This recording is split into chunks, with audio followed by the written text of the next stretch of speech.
There are some really good resources out there that have helped me build this video series.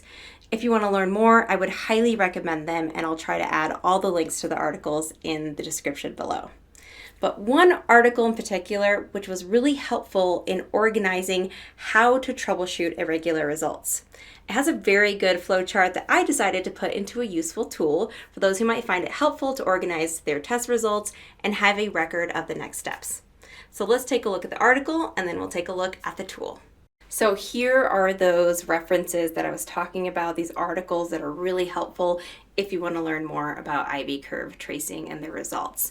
But the one in particular that we're going to be talking about is this third one. So hopefully I'm pointing to it. If not, I'll move myself so that I am. But we're going to go ahead and take a look at that one. So let's go ahead and do that. Here is the Solar Pro article that has a lot of helpful information about interpreting IV curve tracing results. Feel free to read it more thoroughly on your own. But one thing I wanted to point out was this flowchart. It is really good at breaking down what issues you may be seeing and some things to try to resolve it. Well, if you're testing 10, 15, or 20 or more strings, it can be hard to keep track of what strings have what issues and what action items need to be done. So I made this simple tool to help you track which test results are problematic and what strings may need follow-up. Let's go ahead and take a look at the tool. Here is the IV curve evaluation tool that this flowchart helped build. This is version 1 that I'm going over, so if you open this and see that there's a newer version, there might be some slight differences. All right, to start, we have some key solar module specs that come from the datasheet. We have ISC, IMP, VOC, VMP, and then PMP. These should all be at STC conditions. Next, you can fill out the fill factor minimum criteria. If you don't know what this is, go ahead and take a look at my video about fill factor. Then you may enter the PMP tolerance. This is the acceptable tolerance that the maximum power must be within from the datasheet. So if the module produces a little less power, that's probably okay, but how much less do you find acceptable? For example, this module should produce 545 watts per module at STC. So at 10%, we would accept anything at or above 490.5 watts per module. All right, then we'll go ahead and name the string we tested. Here we have example 1 test and example 2 test. First, let's look at example 1 test. So I just want to note that everything in black text are inputs from you.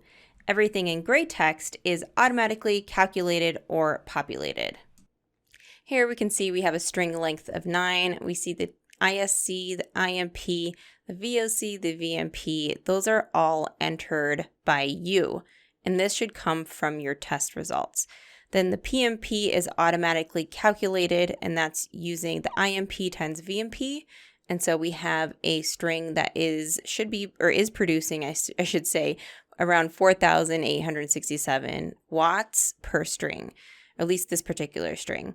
Next, we have the performance factor. We really haven't talked about this, but if you take a look at this flow chart, it does show what it is. It's just basically your measured power divided by your predicted power. So the predicted power comes from your data sheet. That is our 545 watts per module. Next is fill factor, and we are at 80.1%, and our minimum criteria is 70%, so we are good there. The next one is something that you have to put in are there steps in the IV curve? So you have to take a look at the actual IV curve result, the curve itself, and see if there are any steps there. If there are not, then go ahead and put no. If there is, then go ahead and put yes, and then we'll go into the next steps a little bit later. Next is low ISC and low VOC. If we go ahead and click on the cell here, you can kind of see the logic. So if this ISC value from your test is less than 95% of what it should have been, if it matched the datasheet exactly right, then it should be at 100%, which is good. But if it's less than 95%, then it could be some type of issue with the module. Same thing with VOC, there is a 95% tolerance there as well. Next one is another input that comes from you, and that's, does the curve look round? Does it have a rounder knee? If it does, put yes. If it does not, then put no. Next two are the voltage ratio and the current ratio. If you don't remember, the voltage and current ratio basically is your VMP divided by VOC. So this 40.8 divided by 49.52, that's your voltage ratio. And then your IMP divided by ISC, that is your current ratio. So what this does is that this calculates, what does your data sheet say? What's the data sheet voltage ratio and what's the data sheet current ratio? Then it compares your results to that and then allows negative 5% points tolerance. So for example, if the data sheet shows that either of these are 90%, the tool will say anything above 85% is good enough. Next is a VOC check warning. The reason that this is here is because from the test reports that I reviewed, VOC seems to be a major culprit. And usually it's a little bit lower. I've seen it be higher as well. But some of the reasons, because there's so many reasons actually of what could have happened to have caused this. You know, it could be some temperature readings that are incorrect. It could be a bypass diode. It could be one too many modules reported or one too few modules reported. It could be shading that's related to the bypass diodes. There's so many things that could cause a lower VOC result. And so that's why it's the first thing reported here.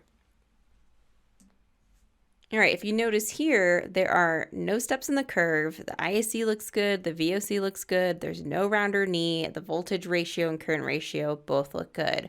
So there is nothing more to do with this string. The string looks fine. All right, so now let's take a look, example 2 test. And if you take a look at this one's all kind of messed up. So we have a string length of 9, the test ISC, IMP, VOC. So I've entered these purposefully so that we would get issues below here. So we could ignore all this stuff.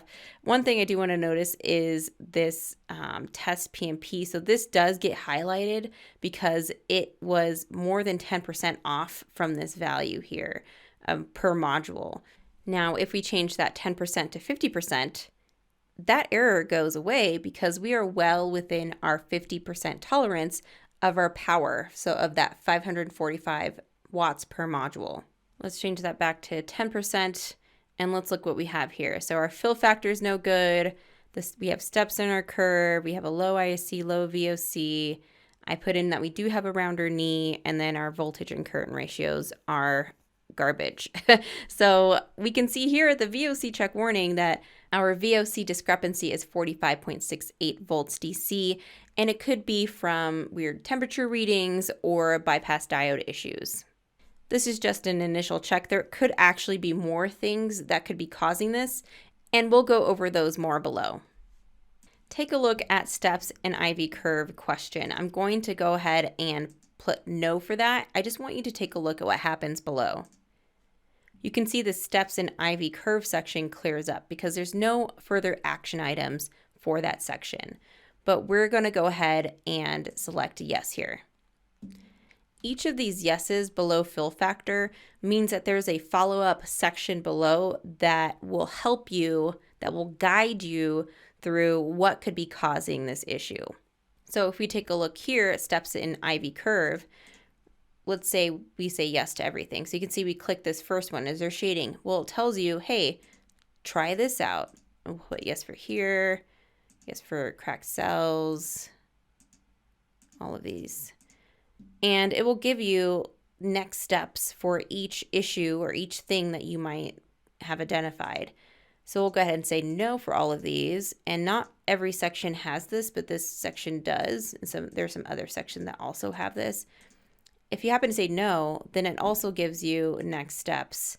Okay, if all of these are no, then you need to check again for shade, look for distinct shadows along the array, things like that. So you can go through that in each section here. I have this is an example that's filled out already. Low VOCs highlighted red. We're gonna put no, gives you next steps. So you do that for each section, and this helps document, the things that you have identified on site for that particular string and the next steps. And then that helps you check to make sure that you do those next steps for that string. And that's pretty much the tool. So what this tool does is help you quickly identify problematic strings, keep track of the issues, and what the next steps are. So let me know if you have any questions or suggestions, and I'd be happy to look into it. So where do you go to download this tool? I will tell you where to go. You go to uptopsolarpower.com. You go to Online Tools. The third tool down is Interpreting IV Curve Tracing. At the bottom of that page, you'll see a button there that says click here to download the IV Curve tool. And I will put the link of this page in the description below so that you don't have to remember all of this. But that's it. That's how you download it. Well, this is the end of the Interpreting IV Curve Tracing Results series. I hope you found it helpful, and feel free to ask any questions in the comments below. Thank you so much.